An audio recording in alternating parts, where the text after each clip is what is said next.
I'm Ben Dawson with a local CBS affiliate. How would you describe your offensive philosophy? Well, first thing we got to do is we got to take care of the football, and we got to be physical. You know, my philosophy is going to be one that every opportunity you get, make sure that you're trying to set the tone, and the guys up front got to be the guys that set that tone, and that's by coming off the ball and being physical. How do you do that? How do you get that into a team? Well, I think it's a mindset that starts from day one, and it really starts in the weight room and the way you go about talking about how you want to do things.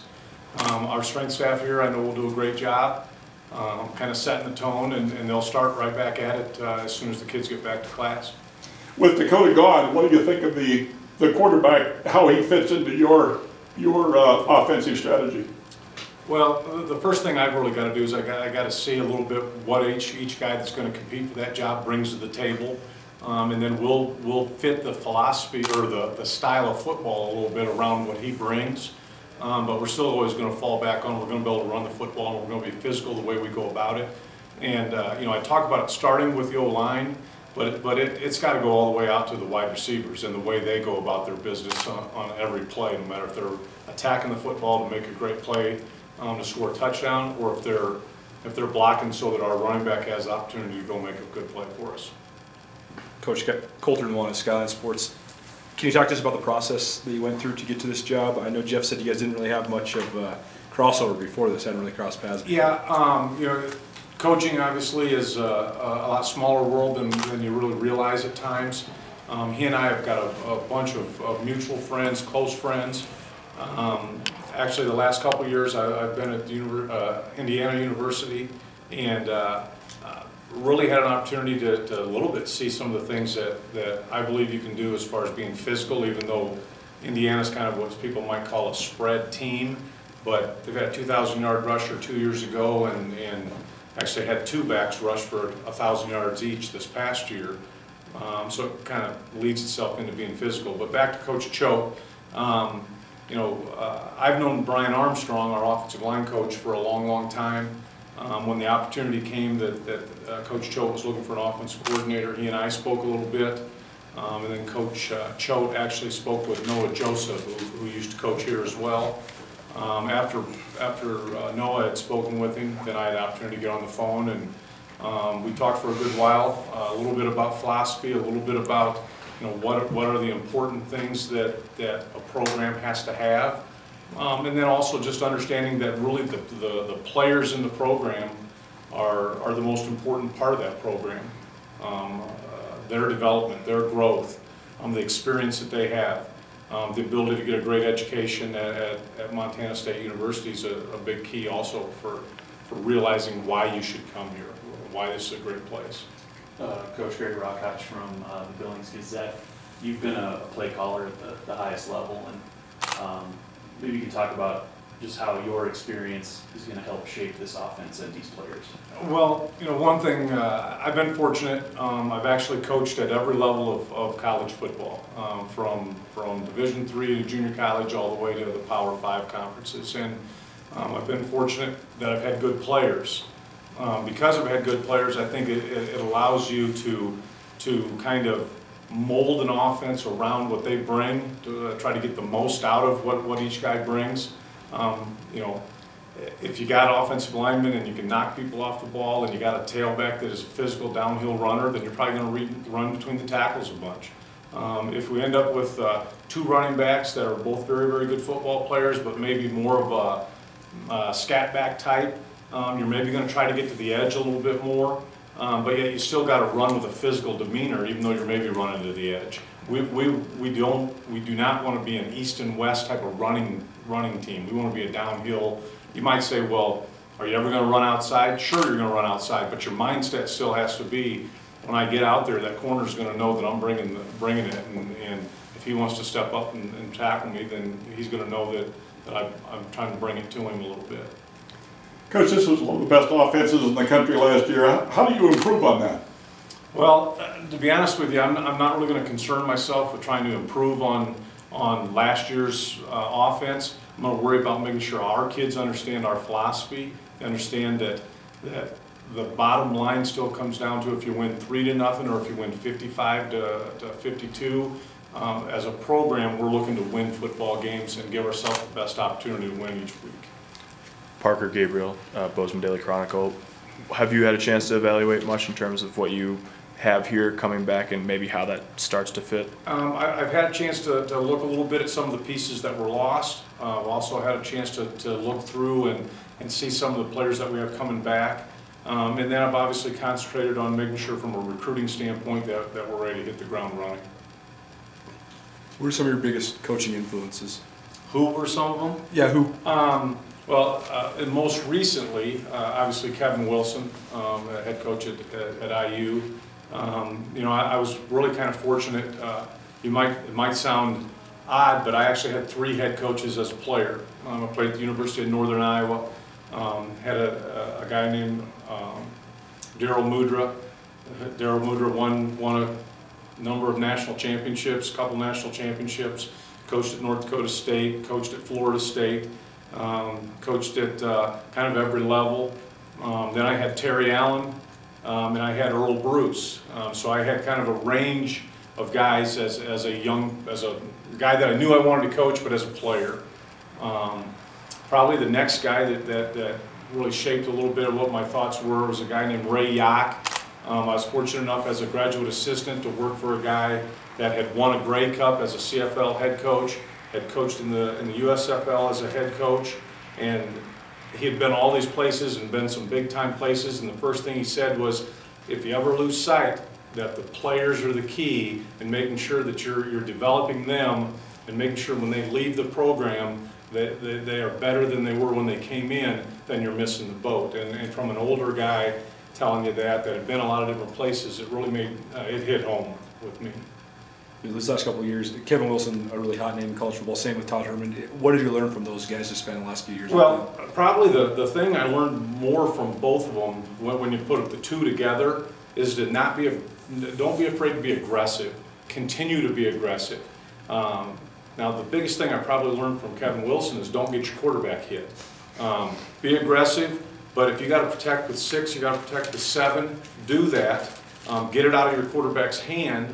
And then make sure that it doesn't matter if it's a run or a pass, people are going to walk away saying, those guys, we were in a fight, and they were physical. What drew you back to this level? Really, to be quite honest, the opportunity to be a coordinator again, the opportunity to really get back on the field coaching my own position. As a quality control guy at IU, I wasn't coaching my own position. You talk about any schemes or certain things that you're gonna? Yeah, not really at this time, and not so much that I don't want to. It's more that until we really get into spring ball and seeing kind of the guys that are truly going to be getting on the field for us, that'll be tweaked a little bit. The biggest thing, I know I've said it enough times already, but we're going to be a physical football team.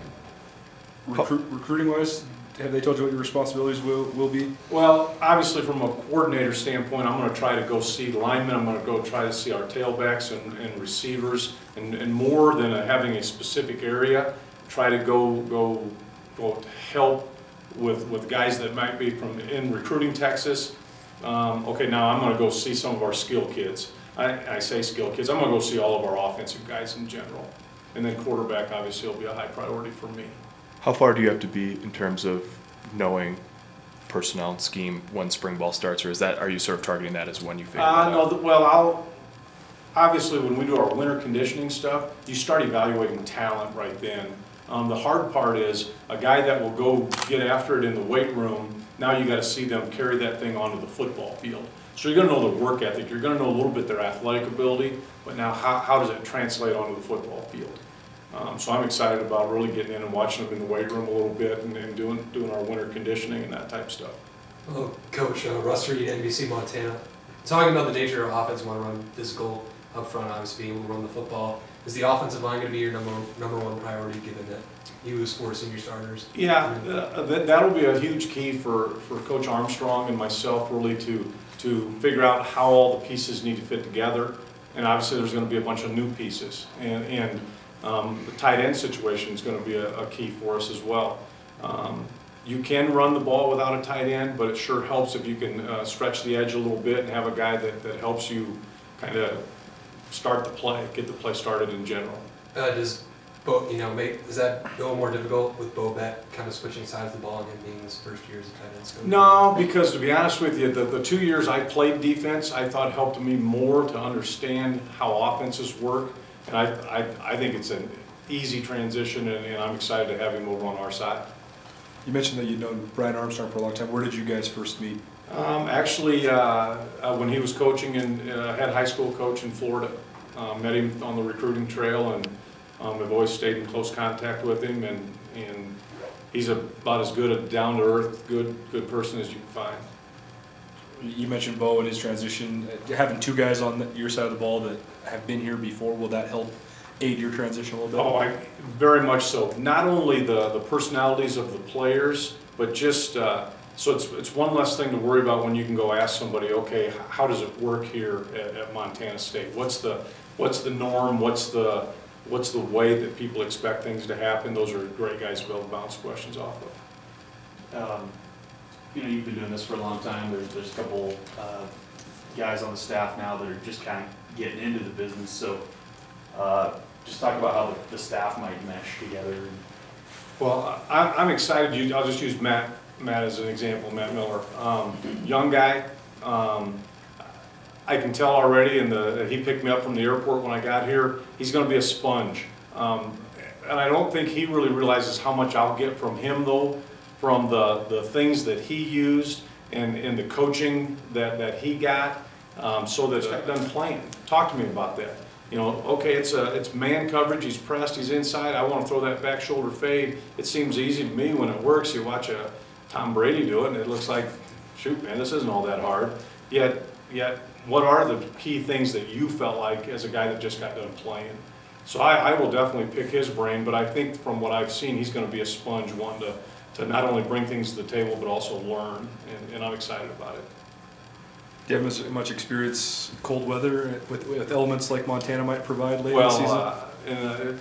And I'm old, so my dates might be wrong, but I think it was about 1986. The University of Northern Iowa came to Montana State to play, and we didn't have real good gloves at that time. So obviously, cold weather does change things a little bit. It's a little bit more though a mindset. You might think it's odd, but the coldest game I've been involved in, it kicked off at 9 degrees and finished at 2 degrees in Ames, Iowa, and we threw for a bunch of yards and ended up totaling over 500 yards and didn't have one dropped ball, which was unbelievable, but it was a mindset of, hey, it's just the next thing we got to go attack, and we did a nice job with it. So being in the Big 12, we've had plenty of games where you thought the weather wasn't quite what you would like it to be. I know you think it's a Southern Conference in general, but there's Were you a quarterback? Yes, sir. Yeah. In '86, I was actually playing DB though, and I think they threw about 6 touchdown passes on us, so it was not my greatest memory of college football. Here, that game was here. Yes. You played. Yeah. What do you think of just Montana State as a whole in the short time you've been here? Haven't been here very long. I know that in the short time I've been here, the people in the community have been unbelievable as far as reaching out, and I spoke with one of our boosters, and his wife gave me her card and said, I know it's a little thing, but if your wife needs a hairdresser, tell her to call me. And just that type of stuff is what you kind of expect when you talk to people that have been here in the past. How would you evaluate the status of the program you guys are inheriting? Oh, I think it's a program that's used to winning, expects to put a great product out on the field, and I know with Coach Choate's leadership, that's what we're going to do. Thanks. Awesome. Thank you, guys.